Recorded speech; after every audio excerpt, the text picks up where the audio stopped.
7가지 죄악, 회개라는 주제로 한 주간 동안 말씀을 전하길 원합니다. 7가지 죄악이라는 말을 우리가 잘 들어보지는 못하셨을 것입니다. 사실 이 7가지 죄악의 목록들 여러분에게 안내지를 통해서 나눠 드렸는데요. 그 안내지에 나와 있는 목록들은 사실 4세기경에 사막 수도원에서 수도사들의 삶을 방해하는 것으로부터 그들을 보호하기 위해서 만들어진 목록들입니다. 6세기에는 교황 그레고리 대제가 이 죄악의 목록을 수도사뿐만 아니라 모든 성도들에게 적용되어야 하는 것이 좋겠다라고 판단해서 공식화하면서 이후 신학자들을 통해서 이 죄악의 목록들이 체계화되었습니다. 그리고 그 이후 교회는 정기적으로 이것을 가르쳐 오게 되었는데요. 이후 1500여 년 동안 로마 가톨릭 교회의 교리로 자리 잡혀 왔습니다. 사실 종교개혁 이후에 이 교리가 성경적 근거가 약하다는 이유 때문에 개신교 교회 내에서는 잘 받아들여지지 않았지만 20세기가 들어서고 20세기 후반에 접어들면서 개신교 내에 영성 훈련들이 강화되고 또 관심이 고조되면서 이 7가지 죄악들이 교회 내에서 신학적으로 또 연구되어지는 더 깊이 다루어지는 문제들이 되고 있습니다. 그런 의미에서 7가지 죄악을 이 500주년이 되는 종교개혁 500주년이 되는 해에 함께 나누고자 하는 것은 이 기독교 역사 속에서 인간 본성에서 나오는 근본적인 죄의 문제를 살피면서 성도 개인의 영성 훈련 및 성도의 신앙의 성숙을 이룰 수 있다고 믿기 때문입니다. 동시에 우리가 속한 이 공동체 그리고 이 사회를 더욱 건강하게 만들 수 있는 것은 나로부터의 회개 그리고 우리 공동체의 회개, 이 회개 운동으로부터 우리는 새롭게 갱신을 시작할 수 있다고 믿기 때문입니다.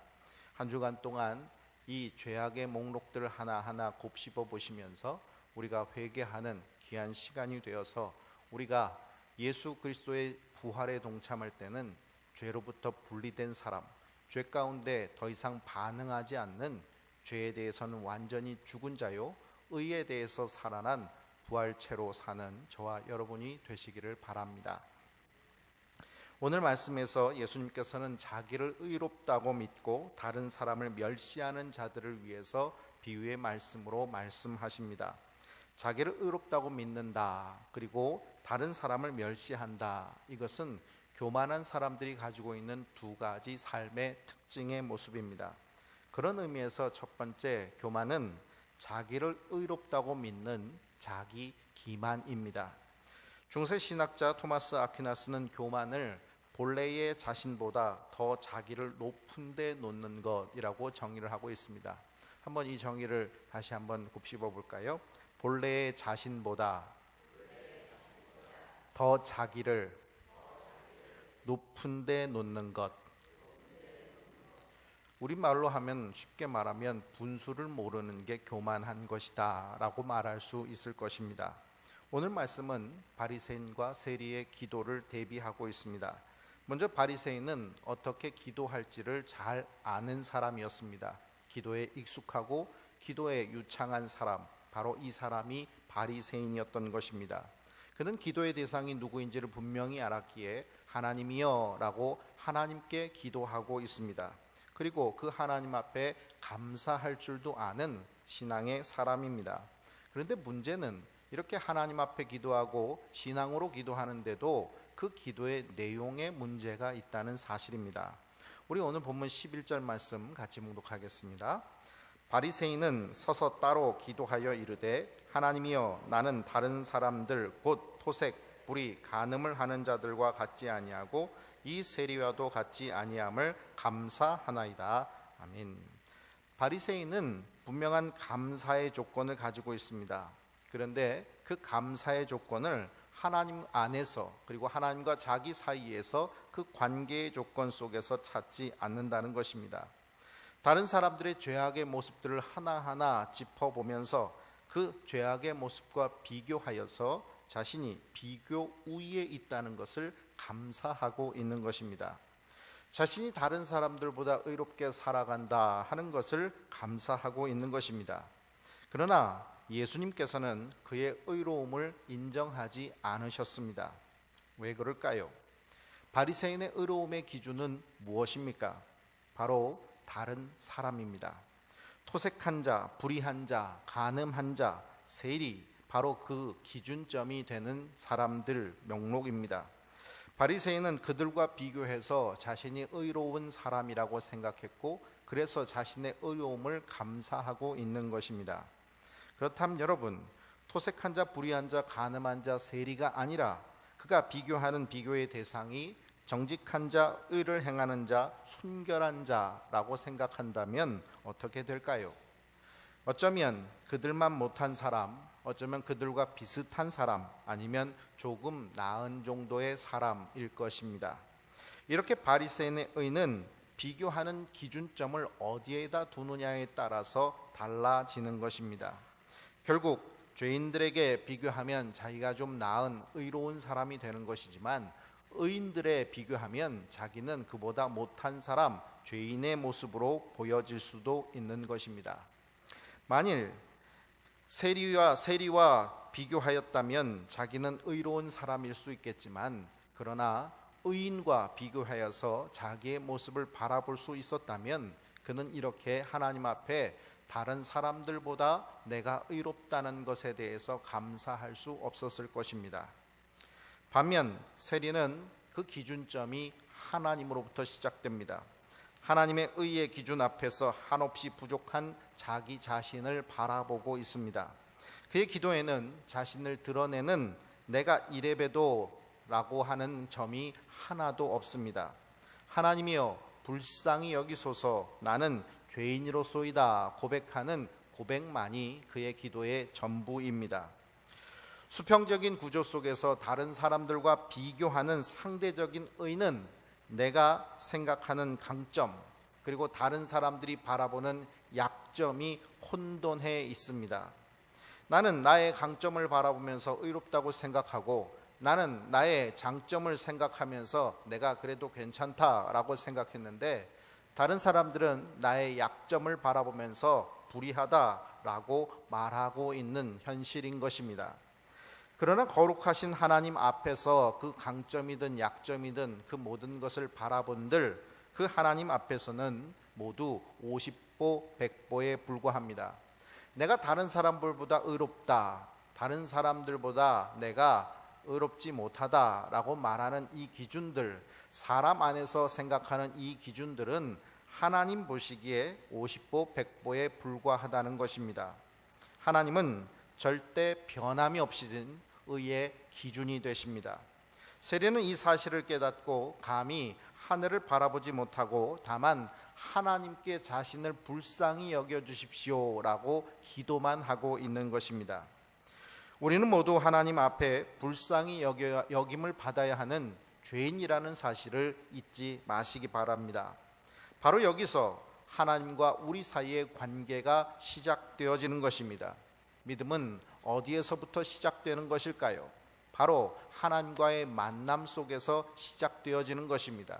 모든 관점이 하나님의 눈으로 바라볼 수 있고 하나님의 기준으로 생각할 수 있고 판단할 수 있게 되는 것, 바로 그것으로부터 우리의 믿음은 시작되어지고 성장하기 시작하는 것입니다. 우리가 스스로 의로울 수 있다면 우리에게 하나님은 필요가 없는 것이요, 우리의 시선은 절대적으로 하나님의 기준으로 바라볼 수 없게 되는 교만의 시선이 될 수밖에 없는 것입니다. 우리는 의의 절대적인 기준이 되시는 하나님이 필요하심을 믿고, 오늘도 나의 자리가 하나님 위에 올라가 있는 자리가 아니라 하나님 밑에 무릎 꿇고 있는 자리가 돼서 오직 겸손하게 주님 앞에 무릎 꿇을 수 있는 저와 여러분이 되시길 바랍니다. 두 번째로, 교만은 다른 사람들을 멸시하며 공동체를 파괴하는 속성을 가지고 있습니다.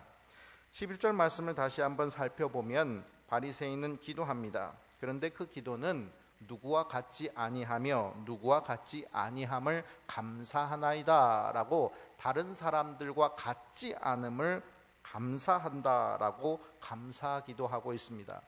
반복해서 감사하고 있는 것은 같지 않다라는 것입니다. 자기가 속해 있는 사람들 속에서 자기 자신을 분리하고 그리고 자신이 그들과 다르다는 점, 그들과 틀리다는 점에 감사하고 있다는 것입니다. 결국 공동체 안에서 자기 자신을 분리하고 그 공동체에 있는 사람들을 자기가 짓밟고 올라설 때, 그렇게 자기가 높임을 받을 때 자기는 의롭다라고 생각하고 있다는 것입니다. 교만한 사람들은 늘 자기 의를 드러내기 위해서 공동체를 정죄합니다. 만나는 다른 사람들이 자기보다 나쁜 사람이고 죄를 많이 진 사람이고 신앙이 나쁜 사람이라 생각해야만 자기가 그들보다 더 높은 사람이 될 수 있다고 생각하기 때문입니다. 이렇게 할 수 있는 이유, 그것은 진정 무엇일까요? 사실 우리는 하나님처럼 그 내면 깊숙이 있는 그 사람 자체를 받아들일 수 없습니다.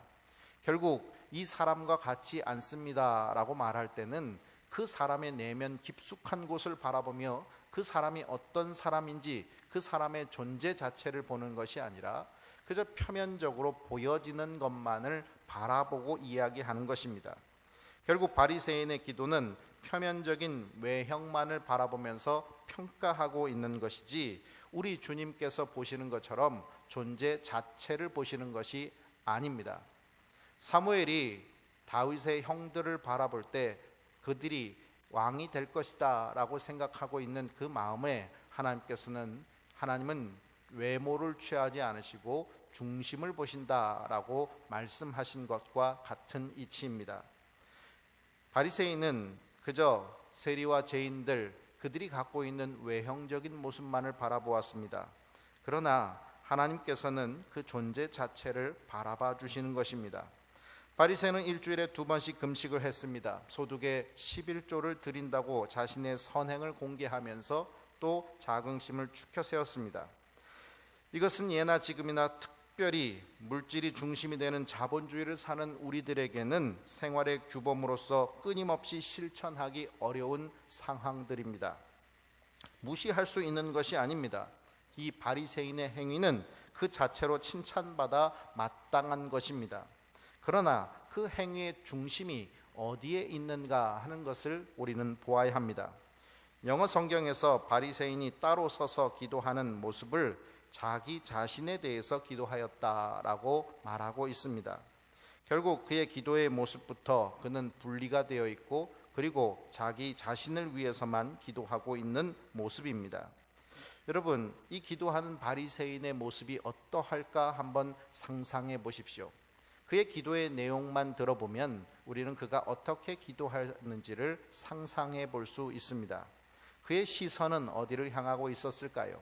하나님을 바라보면서 하늘을 우러러 기도하고 있었을까요? 저는 그렇게 생각하지 않습니다. 세리를 바라보면서, 그리고 그의 손가락은 분명 두 손을 높이 들고 하나님 앞에 항복을 취하는 기도의 자세로 하나님 내 죄를 용서해 주십시오 라는 기도가 아니라 그 손을 들어서 세리를 가리키면서 손가락질하면서 저 세리와 같지 않은 것을 감사합니다 라고 기도하였을 것입니다. 시선도 세리에게 향하였을 거고 손가락질도 세리에게 향하여 있었을 것입니다. 그의 기도는 자신의 행함에 도취되어 있었기 때문입니다. 남을 깎아 내리는 그것으로 올라서는 교만이 넘치는 자기 자랑이 되었기 때문입니다. 따라서 하나님을 부르고 감사하고 있지만 그 기도는 결코 하나님 앞에 상달될 수 있는 기도가 되지 못했던 것입니다. 반면 세리는 어떠합니까? 세리는 지금 성전 안에 있습니다. 바리새인이 성전 안으로 들어올 때 이 세리가 이 성전으로 들어온다는 것은 목숨을 거는 일과 같은 일이었습니다. 왜 그럴까요? 바리새인은 자기의 삶을 구별하여 드린다, 분리한다 라는 이름을 가지고 있기에 이 성전이 그 삶의 근거지와 같은 것이지만 세리는 로마 정부에 빌붙어서 동족의 고혈을 빨아먹는 기생충과 같은 존재로 여겨졌기에 유대인들은 이 세리와 함께 한 공간에 있는 것을 기뻐하지 않았습니다. 결국 자기들의 거룩한 성소에 이 세리가 죄인이 들어온다는 것은 그들에게는 모욕적인 일로 여겨질 수 있었던 것입니다. 그렇다면 이 세리가 성전 안으로 들어온다는 것은 목숨을 걸고 들어오는 것과 같은 것입니다. 그런데 이 세리는 다른 사람의 눈치를 살필 여력이 없습니다. 오직 하나님 앞에 비참한 자기의 죄만을 바라보고 있기 때문인 것입니다. 무거운 죄의식에 감히 눈을 들어서 하늘을 바라보지 못합니다. 가슴을 치면서 통곡하는 이유, 자신의 어두운 죄악을 통회하고 자복하기 위해서입니다. 하나님이여 불쌍히 여기소서, 나는 죄인이로소이다. 이 고백은 목숨을 건 고백이요, 자기의 내면 깊숙한 곳에서 나오는 신음과 같은 죄에 대한 고백인 것입니다. 세리는 하나님의 긍휼하심이 필요한 자기 존재 자체에 집중했습니다. 하나님이 없으면 나는 이렇게 멸망당할 수밖에 없는 비참한 존재라는 것을 깨닫고 그는 지금 하나님이여 나를 불쌍히 여기소서라고 간절히 기도하고 있는 것입니다. 우리도 우리 존재 자체에 죄에 대한 민감한 감각을 가질 수 있어야 할 것입니다. 죄로 물든 자아에 대한 참된 눈물을 우리 내면으로부터 흘려보낼 수 있는 저와 여러분이 될 수 있기를 바랍니다. 하나님의 용서를 비는 간절한 마음, 죄악의 무거운 짐을 벗어버리고자 하는 간절한 소망이 우리를 의의 길로 인도하시는 것입니다. 바리새인은 하나님을 배제하고 다른 사람들과의 비교 속에서 자신의 의로움을 드러냈습니다. 기도는 자기 자랑의 수단으로 전락했고 남을 비난하기에 바빴습니다. 바리새인에게 의의 기준 자기 자신이고 의의 심판도 자기 자신이 되어서 그 사람들을 심판할 수 있다라고 생각하며 공동체를 무너뜨리고 있었던 것입니다. 우리 크리스찬들이 빠지기 쉬운 그런 위험이 여기에 있습니다. 우리는 의롭다 칭함을 받은 사람들이지 정말 의인이어서 의인이라고 불려지는 사람들이 아닙니다. 우리는 날마다 죄인임을 고백하면서 하나님을 찾아야 합니다. 길과 진리 되신 주님을 만날 때에만 우리는 의의 길을 걸어갈 수 있기 때문입니다. 우리는 주님의 은혜를 날마다 구해야 합니다. 은혜가 없으면 행위로 의를 찾을 수밖에 없습니다. 결국 내가 행한 작은 일들 속에서 나보다 못한 사람과 비교하는 속에서 남을 정죄하고 그 사람을 이 공동체 안에서 분리시키면서 그리고 그를 무너뜨리면서 나는 높은 곳으로 내 자리를 옮기고자 하는 것입니다. 그 결과 우리는 또다시 나락 속으로 떨어질 수밖에 없는 것입니다. 주님의 은혜 속에서 변화되어 우리의 행위로 드러나는 조금의 의가 있다면 그것은 자랑의 도구가 될 수 있는 것이 아닙니다. 다른 이들을 의의 길로 인도하기 위한 기도의 에너지요, 섬김의 도구가 되어야 합니다. 기억하십시오. 주님 곁에는 주님이 필요한 세리와 창기 죄인들이 함께하였지 의롭다 스스로 여기는 바리새인과 서기관들과 제사장들이 함께하지 못했다는 사실을 기억하십시오. 그들은 회개하고 하나 된 교회 공동체를 이루는 세리와 창기 죄인들과 달리 이 교회 공동체를 자기 의를 드러내면서 분열시켰고 수많은 사람들을 박해하고 죽였습니다.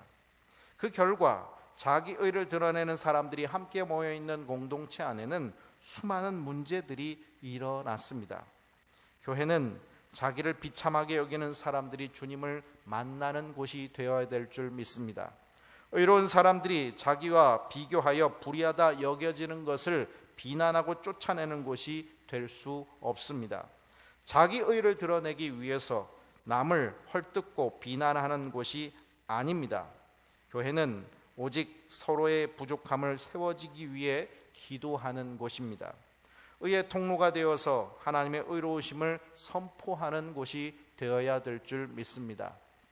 오늘 이 교만의 죄를 우리가 회개하는 것, 그것은 우리가 지금까지 쌓아왔던 남과 비교하여서 자기를 높이고 또 다른 사람을 정죄하면서 공동체를 무너뜨렸던 지금까지의 나의 죄를 회개하는 것을 넘어서서 내가 더욱더 겸손할 수 있게 해 주십시오.